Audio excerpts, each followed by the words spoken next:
Magandang umaga mga ka-basic. Our videos for today, yun.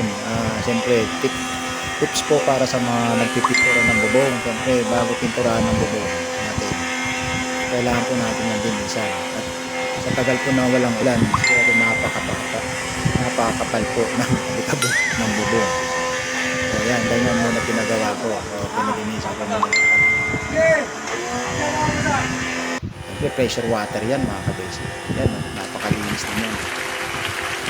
Kapag pininturahan mo yan, kapit na kapit.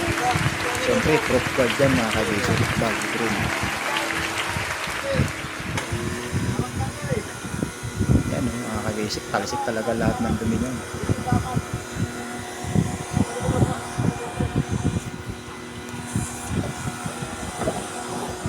Buong bubong yan mga ka-basic. Pinalinisan ko.